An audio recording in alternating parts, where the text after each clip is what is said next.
ky'obulamu both wise okubeera nti obulamu gwe kenyini oli your health don't have any sickness ng'oli okay olina emirembe olina eddembe then asiha kubeera nti mu nsi mwoli owekitiibwa Allah yassaamu emirembe olina eddembe ntegerekese bulungi olina eddembe weeyagala walfarag n'ebiseera ebyokubeera nti omuntu abeera ne free time ntegerekese bulungi naye tukomewo bantu balekere ebyabo okubeera nti omuntu abeera ne free time oyambise that free time ntegerekese bulungi ekyewunyisa tulwana nnyo over the day okubanga osobola okufuna free time mu bulamu bwo naye free time bw'ogifuna ate we misuse it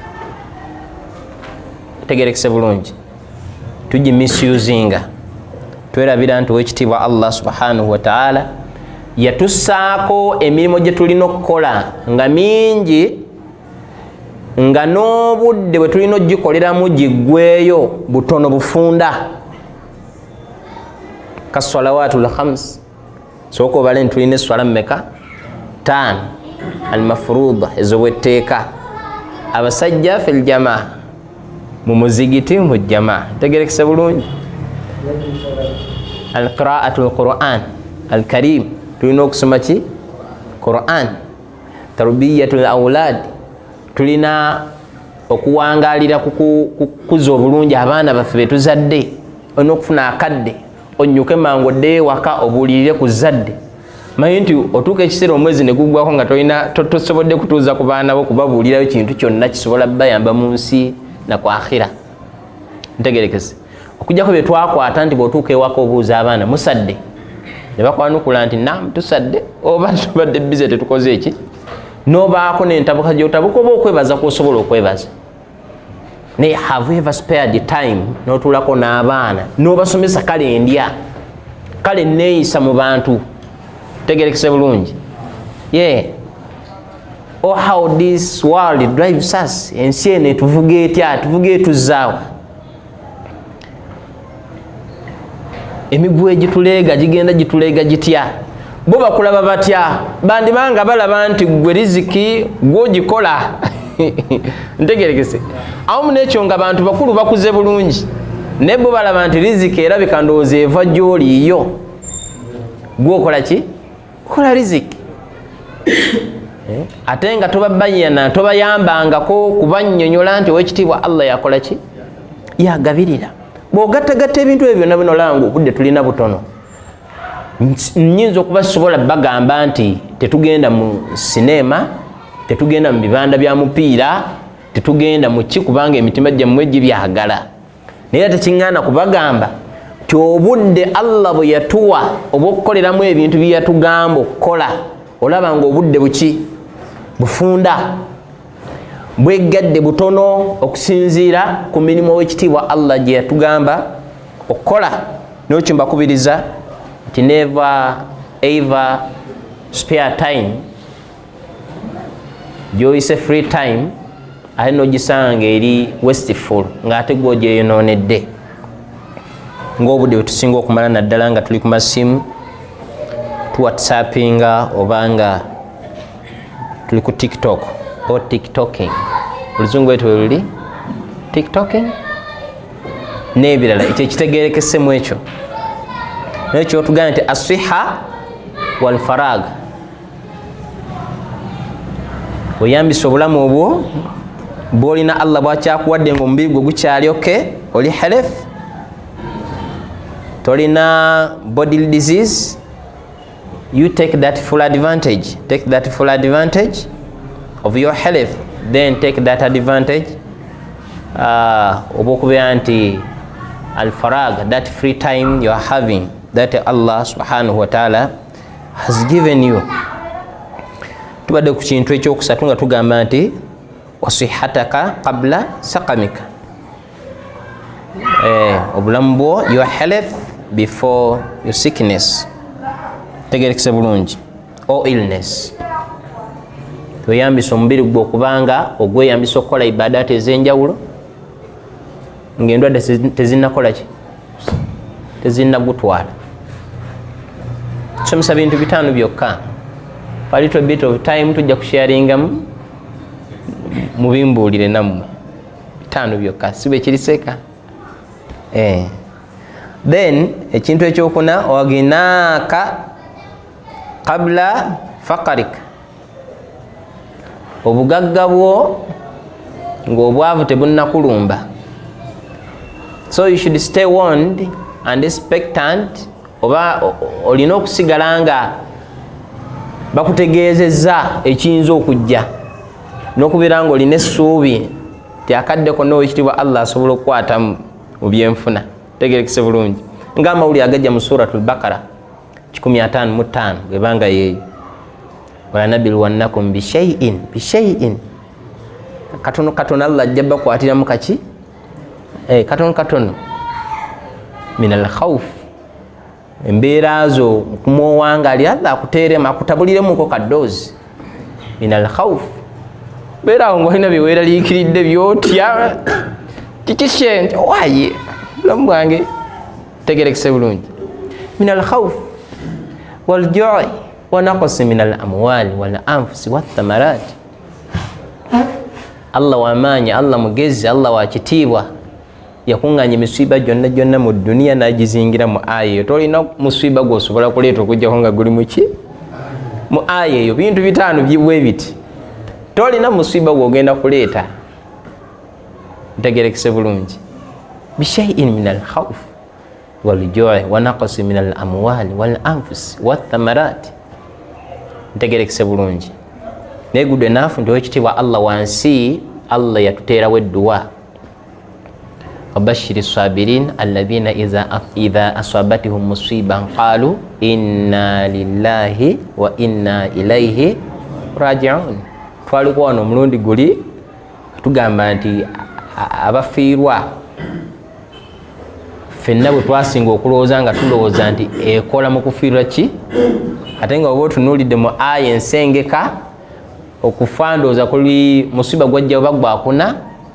Tegerekese bulungi nga Allah yasooka khawf. Wabashiri sabirina alladhina idha asabatihum musiba, gw'amawulire ag'essanyu eri abo abagumiikiriza nga mu bo bwebanga bagumiikiriza n'egimu ku misiiba egyo egyogeddwako awo waggulu. Qaalu inna lillahi wa inna ilaihi raji'un. Bw'ofuna okutya ng'ogamba inna lillahi wa inna ilaihi raji'un, bw'ebeera njala inna lillahi wa inna ilaihi raji'un. Wasimbye wasimbye amapapaali gazzemu obuwuka, muwogo yakaaye ate njala kweri. Tegerekese bulungi obuwuka bwalidde lumonde, bizinesi zeekuttemu, Allah akuttemu mu mbeera. Kategerekese bulungi n'olwekyo wekitiibwa Allah subhanahu wa ta'ala yabitugamba. So tubali tugamba nti ghinaaka qabla faqarika, Allah akasente kakyakuwadde keyambise ng'obwavu tebunnakola ki tebunnakutuukako. Kategerekese bulungi suratu Talaq wekitiibwa Allah subhanahu wa ta'ala yagamba liyunfiqu dhu saati min saatihi wa man qudira alayhi rizquhu falyunfiqu mimma ataahu Allah. Nanyini kubeera nga Allah yamuteera ku nsimbi, Allah yamugaziyiza aweeyo okusinziira nga Allah bwe yakola ki bwe yamuwa. Naye n'oyo naye Allah gwe yawanga yamufundawaliza, Allah teyamuleka awo ttayo, naye aweeyo okusinziira nga Allah bwe yakola ki. 10 lugjeeko 200 oba 10 okikole ki kikyakola e Uganda, si bwe kiri? Babasaba sente ku lwokutaano n'okwata 10 n'owaayo, kisuubira nga waliwo abayinza okusiteyaringa atiyu omusajja asudde 10 bannaye, omuzikiti gwona ne gukutunuulira olw'okuba osuddeyo ki 10. Kyensaba tulowooza nti oba oli awo balabise bulungi nnyo, bayinza okuba nga bali bubi okusinga gwe awaddeyo 10. Nolwekyo ghinaaka qabla faqarika. Ensonga endala oba eddirira esembayo wa faragaka qabla shughulika,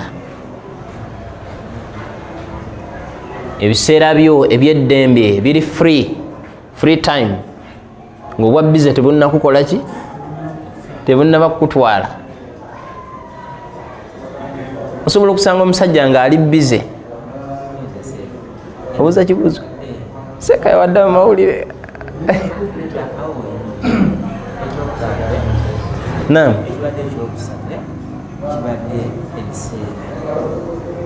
no twagambye kisookera ddala nti shababaka qabla haramika, your youth before your old age, before your bones grow feeble, nga amagumba tegannatandika kuleekaana mu mubiri.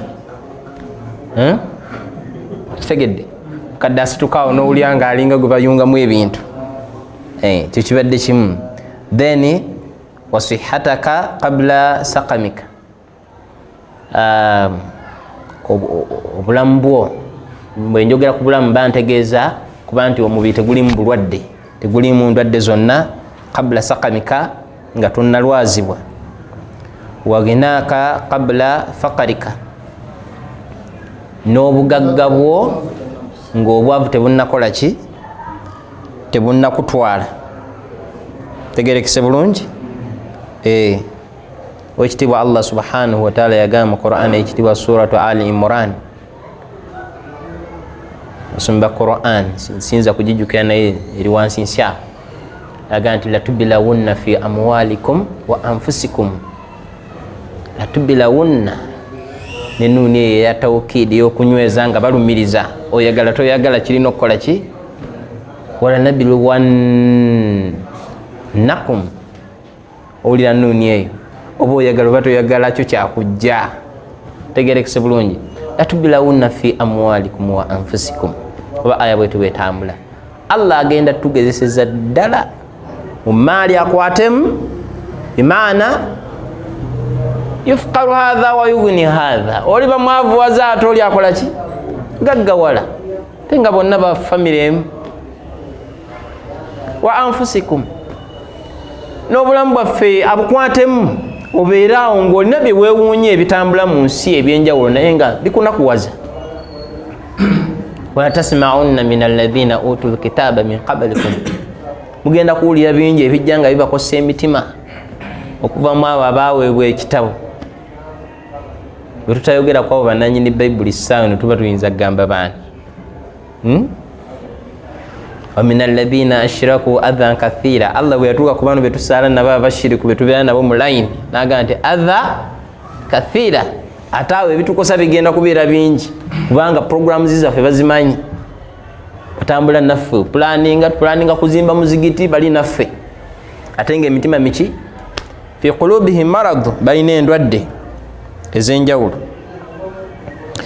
Tegerekese butagenda nnyo tuyinza okunnyonnyola nnyo eyo ne tuteeka yazina.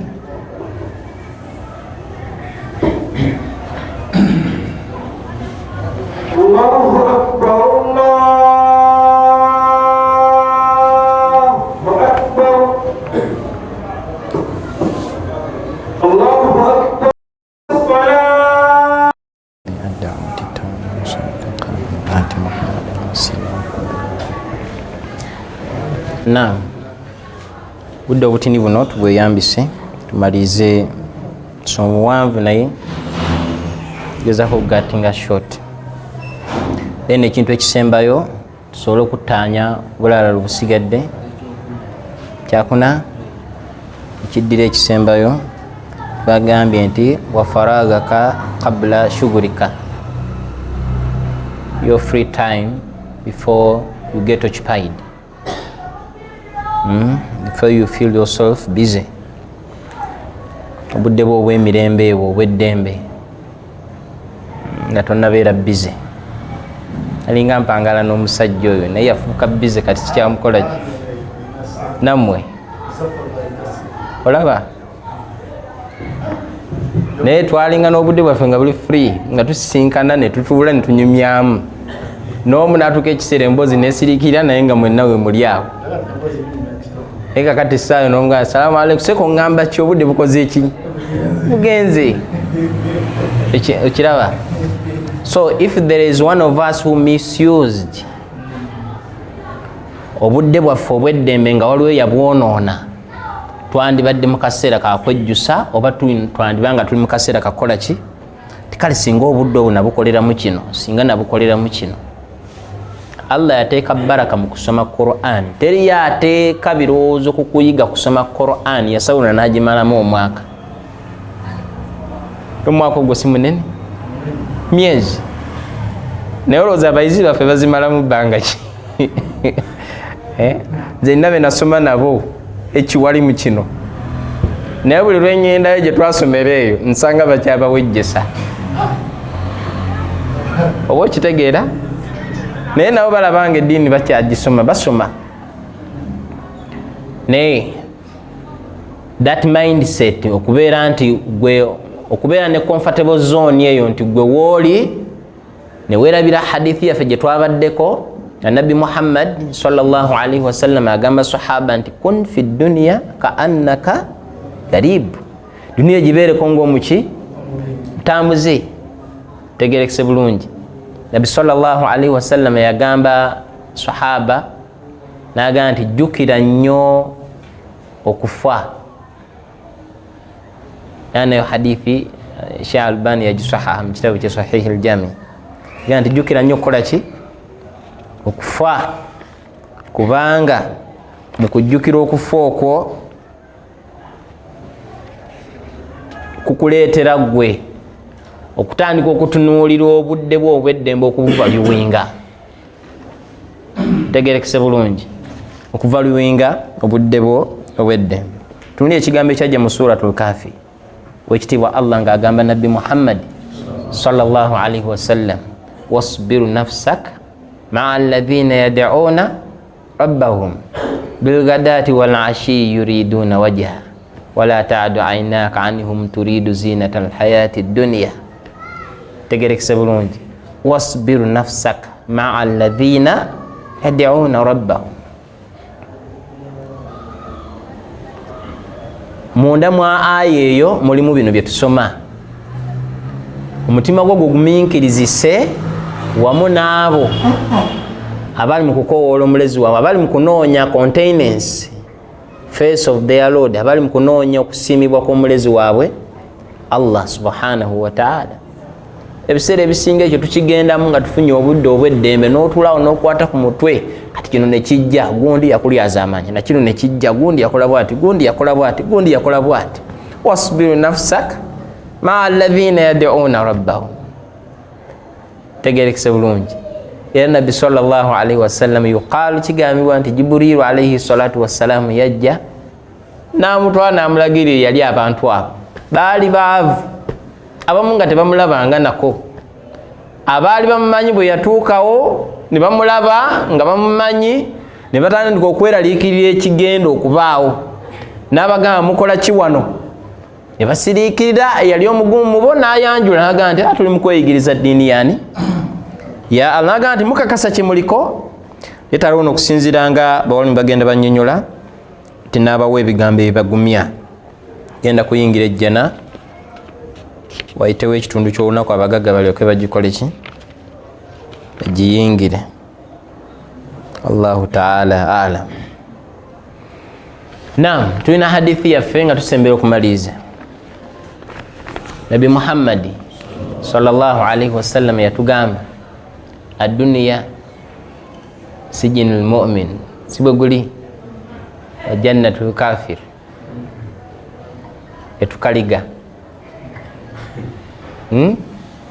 naye bate tukola ki? Gaali mawuli okututegeeza nti wano wetuli si waffe.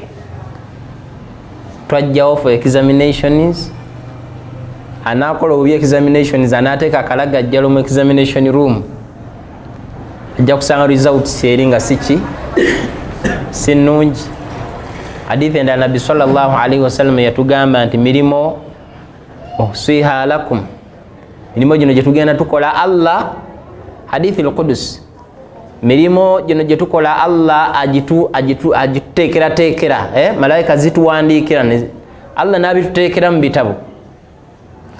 Naali baaligenze eri n'asangayo ebirungi, aliyebazaani Allah aliba atuuse nga gairu dhalik tanenyanga okujjako anenyanga ki mwoyo gwe tegerekese bulungi n'ekigambo kya Nabi Muhammadin sallallahu alaihi wasallam kullu nnasi yadkhuluna aljanna bantu bonna bonna bagenda kuyingira ki okujjako alibakoze eki alibaganye ani alibaganye oyo basahaba bwe babuuza tegerekese bulungi Nabi sallallahu alaihi wasallam yanukula atya tuli wamu hadithi ezo zaffe tuze tutera okusoma wano ndowooza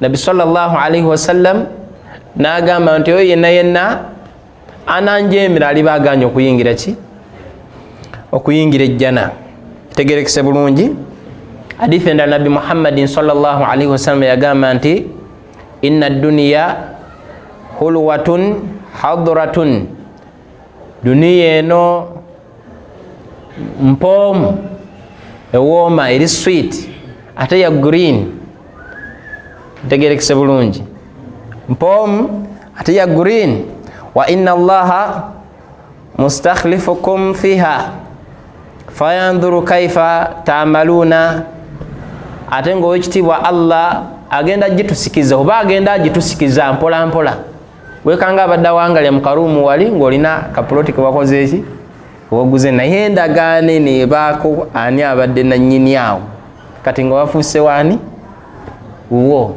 oba kale bakukolera transfer documents kyapa kino kikyusiddwa okuva mu manya ga gundi kati kize mu manya gaani naye Nabbi sallallahu alaihi wasallam yagamba nti fayanzuru kaifa ta'maluna tunuulira nnyo byogenda okukolera mu nsi muno tunuulira nnyo byogenda okukolera awo wooteekateeka tunuulira nnyo byogenda okukolera mu bulamu buno Allah bwakyakoze eki bwakyakuwadde fattaku dunya mutyenye duniya wattaku nisa mutyenyo n'abakyala ogwo mulyango mulala saagala gugendamu nekyo tubaddeko nti adduniya sijinul mu'min edduniya eno komera lyabaki yabakkiriza wa jannatul kafir ate jana y'abannaffe bali abatali baki tali bakkiriza mu makulu ag'okungulu ekyo kye tutegeeramu si bwe guli naye hadithi si kye yali ekola ki si yali etegeeza kubanga eba ekontana ne ayat eziri mu Quran surat Araf kul bagambe man harrama zinata allahi allati akhraja liibadihi wattayibati min arrizqi ani aziiza ebintu ebirungi ebyokwewunda owekitiibwa Allah byeyagirayo abaddu be mu byokwewunda mu bintu ebirungi n'ebigabwa qul hiya lilladhina amanu fil hayati dunya ebintu ebyo byonna pulado motoka ennungi okusula mu bangalo tegerekese bulungi singa kibadde kituufu okuvuga ku piki ezo ezigenda zibwatuka kituufu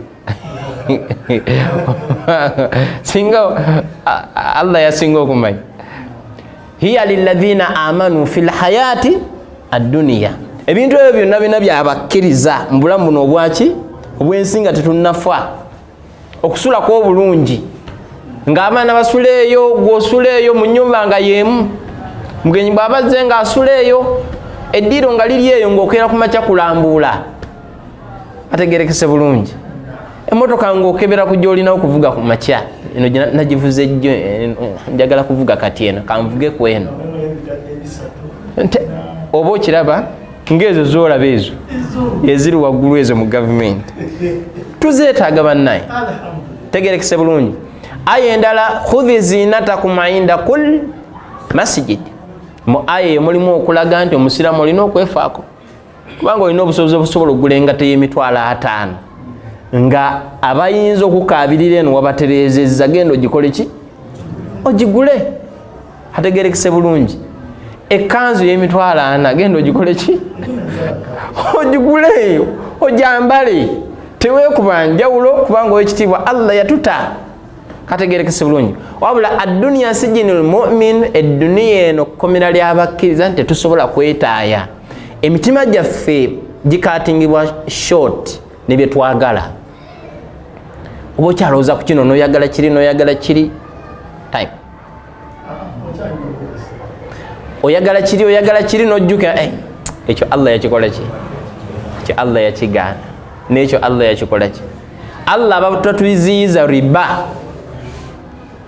ategerekese bulungi teriwo wano n'omufu okujjako nga gwe bizinesi togiteeseeko birowoozo ennaku 2 ne zigwa nga tolowoozeza kulyo nga wallahi Allah yatugaana riba.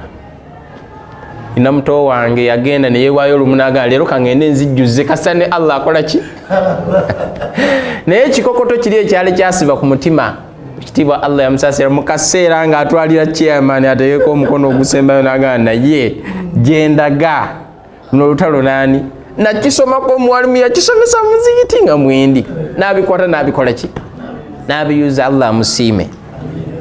Tegerekese bulungi nolwekyo mu duniya muno tetuliimu kunakuwala kuba nti owekitiibwa Allah yatuteekamu tubeere nga tetweyagala tetukola ki wabula owekitiibwa Allah yatuziyiza okusimba muno amakanda kubanga tulina gye tukola ki yetulaga kun fi duniya ka annaka garib beera mu duniya muno ng'olinga muki mugenyi plani are plani nga obudde bukyali nga tonna jjako nsimbi zonaalyamu kkubo gy'olaga osooka kujjako transport omutambuze si bwe guli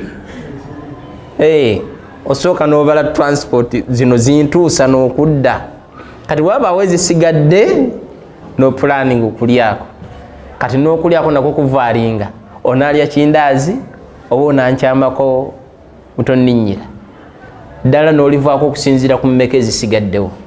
Ategerekese birungi. So before we mind about luxury nga tetunnatunuulira bisanyusa tweyagadde tutya osoose n'oteekateekawo ebiyinza okuyambako ewa Allah. Sola zaffe ziri okay ziyinza okuba nga ziri okay ozisaala bulungi naye oyimiridde otya nazo ewa Allah byosaala byobitegeera. Tegerekese bulungi. Obubenje obusinza okulabika mu umma eno ebiseera ebisinga kumanya lulimi lwa ddiini eno kulwogera naye nga ebitegeezebwamu tebabikola ki babitegeera. Mwalimu ajja wano n'atukulembera n'asoma Kulaani naawe n'owulira nga butuufu ekyamazima ekusensedde kitegeera bulungi ng'ekusensedde naye tomwewuunya kumusanga wabweru awo ng'alina kyakolobera nakyo ekikolobero. Limaadha nti bino yabikwata alhamdulillah sawa ekitiibwa Allah musiime naye amakulu gaabyo tannabikola ki kati gweoyimiridde otya ne Allah mu swala zo z'osaala by'osaala by'obitegeera kuwaayoko okutegeera wali mbawandiisa ebitabo bingi ku riya gweoyimiridde otya tolina busajja bujja bumeramera obwongo olina kyokoze tolindirira bantu kukuwa haga na kwebaza olw'okukola ekyo obukeesa bwe batebategedde nga wakikoze obukeesa olindirira ani anakibuuza obeyanjulira oga nti ensi yakikoze sawa ekitiibwa Allah ya rabbi atusiime nammwe abakole ki nammwe abasiime naye nga fi nafsika mutima gwo olina kyokwese omumanyamanya ebyekwese obwekitiibwa Allah ng'akikola ki ng'akimanyi. Tegerekese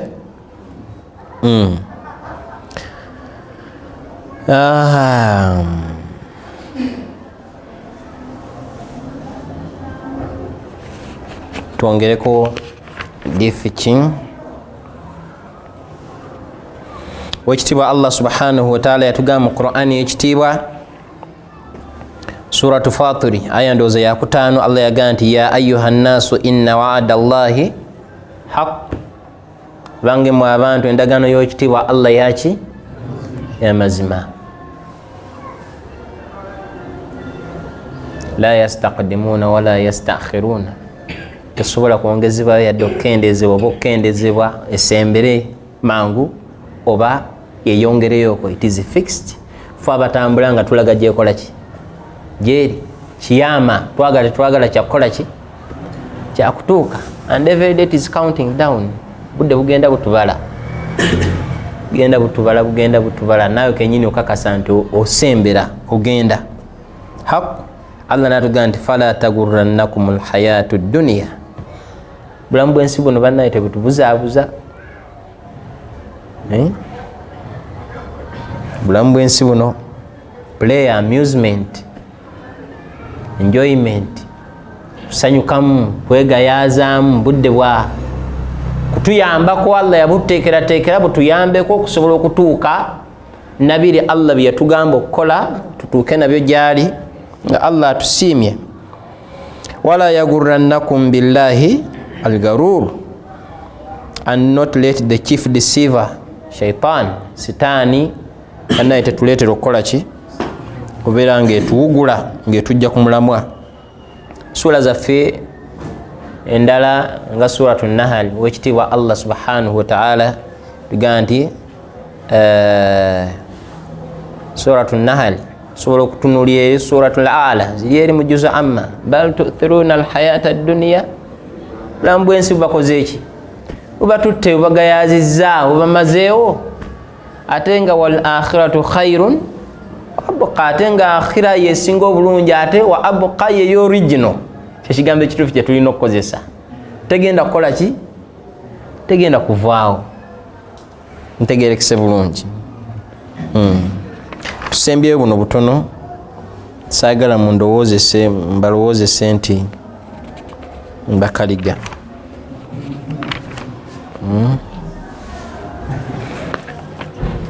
Hadithi abawalimu bagireeta newankubadde abamu eriko empawa. Nabi Muhammadi sallallahu alaihi wasallam yagamba nti wa'udda nafsaka fi ahli alqubur, gwe buli olukya omutima gwo gubalemu bali abakoze eki, ab'okufa abali ku lupapula. Nyinza okubanga kino kyekisembayo, kankikole mangu mangu, ate kankikole nga nkitereeza. Hadithi endala Nabi Muhammadi sallallahu alaihi wasallam yagambanga basahaba ti musaale, naye musaale swala zammwe nga muleese enniya nti zezikola ki, ezisembayo. Ntegeerekese bulungi. Fundike n'ebintu byaffe ebitaana. Ekisoose tugambye tya ani gwe tubadde naye mu class namu sheikh olutufundikira musomo tugende. Bibadde bitaano, bibadde bina bibadde bina, bibadde bitaano. Sisomi kyakutaano, mumbulire ekisooka. Igtanima khamsa qabla khamsin, obuvuka shababaka qabla haramika. Obuvuka abo bukozesa ennyo nga obukadde tebunakola ki, ekintu ekyokubiri kibadde ki, sihataka qabla sakamika. Oba health yo gikozese nga tonnalwazibwa, nga tonnafuna birwadde. Sobola okusiiba n'okusiiba kwa Nabbi Daawuda alayhi salatu wassalam. Lwaki tetusobola bisiiba ebyo? Tutoyambisizza kaddaako. Buli kiseera olowooza nkisobola, naye I will do it time to come. Number 3. Yes, sir. Ginaaka qabla fakarika, obugagga bwo Allah kyakuwadde ekitintini kyeyambise oteekeyo ogaane kwejjusa nga Allah akuteeredde. Obwavu nga bwe kyajja mu suratu Muhammad, ebeera sura ya namusa mu Qur'an, Allah yagamba nti walanabluwannakum hatta na'lama almujahidina minkum wassabirin wanabluwa akhbarakum. Enda kubagezesiza ddala okutuusa Allah lwanaamanyira ddala. Wakadi olima Allah, ate nga Allah ye kuva edda nedda muki mumanyi, naye njogera etuukana ne ntegeera yaffeffe. Tegeerekese bulungi. Ekyo weyambisa obugagga nga Allah tannakola ki. Ekyokuna kimuŋŋamba kyekiruwa. Tumalize n'ekyokutaano. Naam. Faragaka qabla shugurika, your free time before you get occupied. Then ekisembayo sihataka qabla mautika, obulamu bwo buno bwolimu, this life you are having because you are still alive, ng'okufa tekunnakola ki, kunnakutuukako. Barakallahu fikum wa jazakumullahu khair fi dunya wal akhirah. Naye nzijukira nga twakyogedde, naye ndowooza tugenze tugattamu okuvunula kubadde kungi. Sawa ekitiibwa Allah atusiime atumalire. Njagala kubategeeza neyambisa akakisa kano katini nnyo. twassaawo essomero lya kompyuta wali eri ekiwali mu kino batukubiriza tukole okusitamala ensi eno okugizimba Allah yatukkiriza tugizimbe naye buli omu muggwe tosobola kubanga okuva mu nasara okutuuka ku myaka egyo ebibiina ebyo byolimu kitegeeza kufaanana nga bwoli olina byotannaba kubikkula mu sitowazi zolina mu irimu gye wakola ki gye wasoma. Twassaawo essomero lya kompyuta okuliraana wa MCA kizimbe batera kiyita kya Santa Maria mwami oyo tuli awo wansi kipande wekiri waliwo ne kompyuta ziwerawerako n'ebyuma biwerawerako simanyi bawajjayo seeka kati nkukkiriza okujjayo mukadde sikawambu tugenda getting affiliated ne Makerere ng'abaana batuulira wano naye nga bagraduatingira eri obutabo nga mufulumira mu bweri. Abasiraamu tukyeyunire, abawalimu tukyeyunire. Services tulina nnyingi sobola kumenya wano naye nga short courses weeziri sookerwako naddala zisobola otuyambako ffe tujje tusome ebintu ebyo naffe abasiraamu tubikola ki tubisoma. Nze kati mbeerako ku kituuti naye bwe njira bwe nti neri nenkola ki neŋŋendayoko obusomesa naakajja mbuveemu.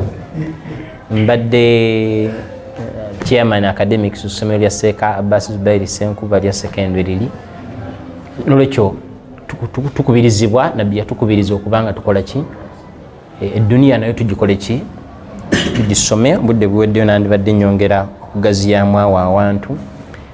Services z'eddiini z'Oluwarabu tuzikwasaganya. Nze kennyini nja kutendeka Oluwarabu ku kompyuta olutypinga n'okwogeraganya tegerekese bulungi. Kale teriyo ekiwandiiko kitulema kukyusa wakiri binnemu okusoma naye nga mbikyusizza nenkijja mu Luganda nenkiteeka mu Luswayiri nenkijja mu Luswayiri nenkiteeka mu Luchina naye nga nti Oluchina lusome naye nze mba nkakasa nti byebyo ebitegeeza mu Luchina luno tegerekese bulungi. Ekyo mujje mutulambuleko. Ebadde eyitibwa Oasis Computer Technologies wabula kati company registered eri Jidda Investments Limited. Kati essomero liri Jidda School of Computing. Assalamu alaikum warahmatullahi.